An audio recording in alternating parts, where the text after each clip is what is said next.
Shalom, puji Tuhan, kita berjumpa lagi dalam renungan harian di hari ini yang saya percaya terus memberkati kita, menolong kita, membuka wawasan kita tentang kebenaran firman sehingga iman kita terus bertumbuh.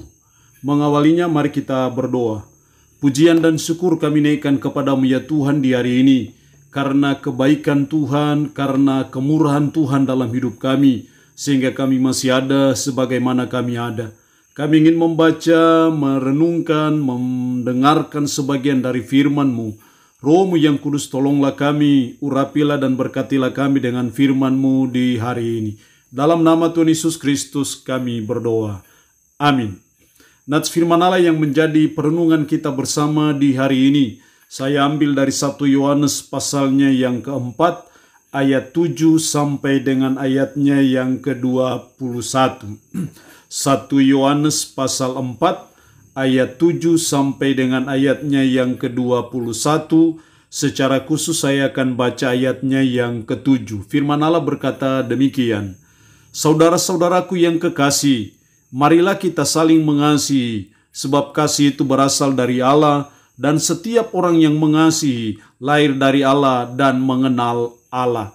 Demikian kebenaran firman Allah di hari ini yang intinya mengajak kita, menasihati kita sebagai umat, sebagai orang percaya, marilah kita saling mengasihi.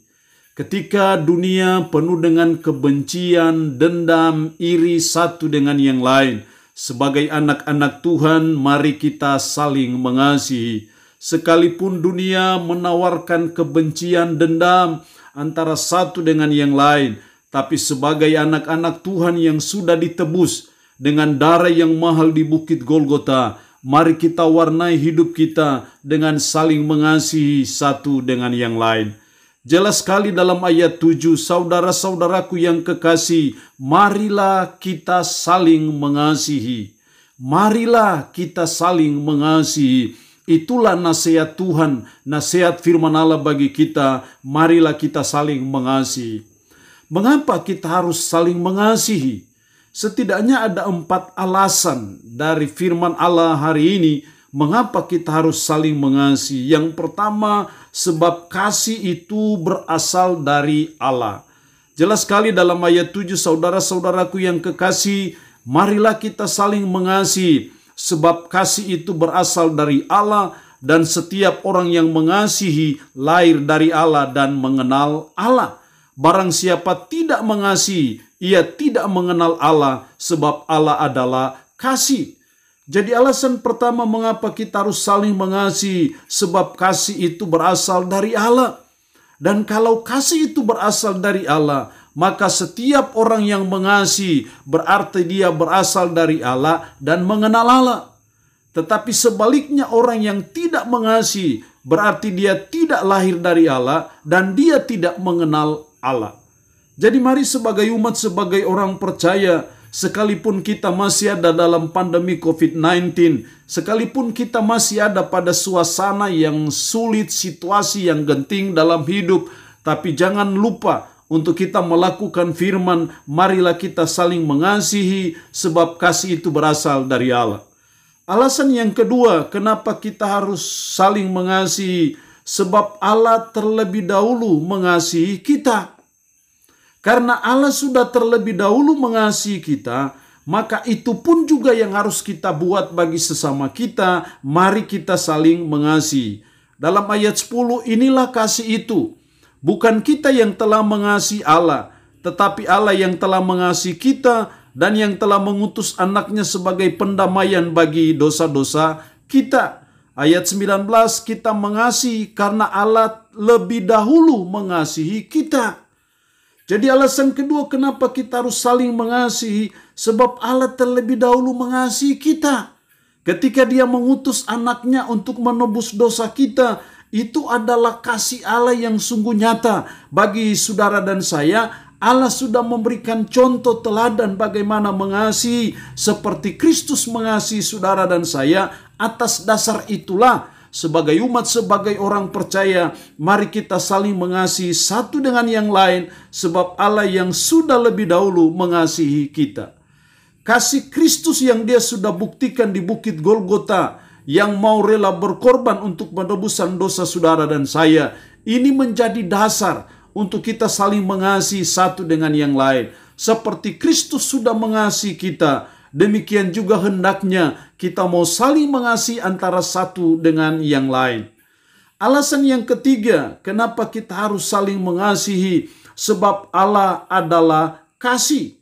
Dalam ayat 8, barang siapa tidak mengasihi, ia tidak mengenal Allah, sebab Allah adalah kasih. Diulang lagi dalam ayatnya yang ke-16, kita telah mengenal dan telah percaya akan kasih Allah kepada kita. Allah adalah kasih, dan barang siapa tetap berada dalam kasih, ia tetap berada di dalam Allah dan Allah di dalam dia. Alasan yang ketiga, kenapa kita harus saling mengasihi? Sebab Allah adalah kasih. Allah identik dengan kasih. Sehingga ketika saudara dan saya sebagai anak-anak Allah, anak-anak Tuhan, harusnya kita mewarisi DNA dari Tuhan kita, dari Allah kita yang adalah kasih itu. Di dalam kasih Allah itu tidak ada kebencian, tidak ada dendam, tidak ada iri satu dengan yang lain.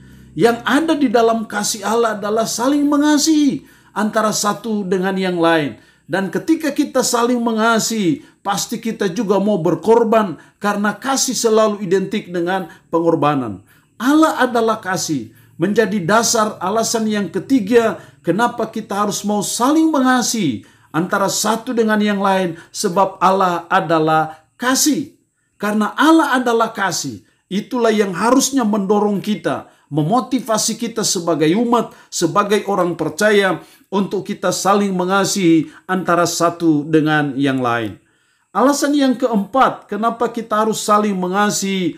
Sebab kasih itu membuktikan kasih kita kepada Allah. Kasih kita kepada sesama itu bukti kasih kita kepada Tuhan. Dalam ayat 20-21, jikalau seorang berkata, aku mengasihi Allah, dan ia membenci saudaranya, maka ia adalah pendusta. Karena barang siapa tidak mengasihi saudaranya yang dilihatnya, tidak mungkin mengasihi Allah yang tidak dilihatnya. Dan ini perintah kita, terima dari dia, barang siapa mengasihi Allah, ia harus juga mengasihi saudaranya. Jadi alasan keempat kenapa kita harus saling mengasihi, karena itu membuktikan kasih kita kepada Allah. Kalau sesama saja yang kelihatan kita tidak kasihi, bagaimana kita bisa mengasihi Allah yang tidak kelihatan itu? Jadi wujud nyata, wujud konkret kasih kita kepada Allah, salah satunya adalah diwujudkan dengan mengasihi sesama kita. Jadi kasih kepada sesama adalah perwujudan nyata dari kasih kita kepada Allah. Karena itu mari kita belajar sebagai umat, sebagai orang percaya, untuk kita mau saling mengasihi satu dengan yang lain. Dijauhkanlah dari kita saling benci satu dengan yang lain. Dijauhkanlah dari kita saling bermusuhan satu dengan yang lain. Dijauhkanlah dari kita rasa iri, rasa dendam antara satu dengan yang lain. Apalagi ketika kita ada dalam pandemi COVID-19 yang menjadi momok yang menakutkan, mengerikan dalam hidup kita. Daripada kita mewarnai hidup itu dengan saling membenci satu dengan yang lain, mari kita warnai hidup ini dengan saling mengasihi satu dengan yang lain, saling tolong menolong satu dengan yang lain, saling membantu satu dengan yang lain sebagai perwujudan nyata dari kasih kita kepada Allah. Maka kita harus mengasihi sesama. Jadi tidak mungkin saudara dan saya berkata saya mengasihi Allah sementara kita tidak mengasihi sesama. Tidak mungkin cinta kita kepada Allah akhirnya membuat kita mau berbuat jahat kepada sesama kita. Tidak mungkin. Kasih kita kepada Allah harus nyata dan konkret dalam hidup kita. Dalam wujud adalah kita mengasihi sesama kita. Wujud kita mengasihi sesama kita. Kita selalu mau berbuat baik kepada mereka. Kita mau selalu menolong mereka. Dan kita percaya apa yang kita tabur, itu juga yang akan kita tuai. banyak menabur kebaikan. Saya percaya kita akan menuai banyak kebaikan. Banyak menolong orang. Saya percaya kita akan menuai banyak ditolong orang. Allah yang punya firman ini memberkati kita dengan firman-Nya di hari ini. Amin. Mari kita berdoa. Puji syukur untuk kebenaran firman-Mu di hari ini yang mengajar kami hari ini. Marilah kita saling mengasihi. Tuhan, tolong kami sebagai umat, sebagai orang percaya, supaya kami saling mengasihi satu dengan yang lain. Sebab kasih itu berasal dari Allah. Sebab Allah telah lebih dahulu mengasihi kami. Sebab Allah adalah kasih. Sebab kasih itu membuktikan kasih kami kepada Allah. Roh-Mu yang kudus menanamkan dan meteraikan firman dalam hati dan pikiran kami. Dan sanggupkan kami untuk bisa menjalani hidup ini berpadanan dengan firman-Mu di hari ini. Hamba mohon berkat Tuhan bagi umat-Mu yang boleh mendengarkan renungan harian di hari ini. Berkat jasmani, berkat kekuatan, berkat umur panjang Tuhan berikan. Hamba berdoa lindungi mereka semua dari virus corona ya Tuhan. Terpujilah nama-Mu Tuhan. Dalam nama Tuhan Yesus Kristus kami berdoa. Amin. Shalom. Sampai berjumpa lagi dalam renungan harian edisi berikutnya.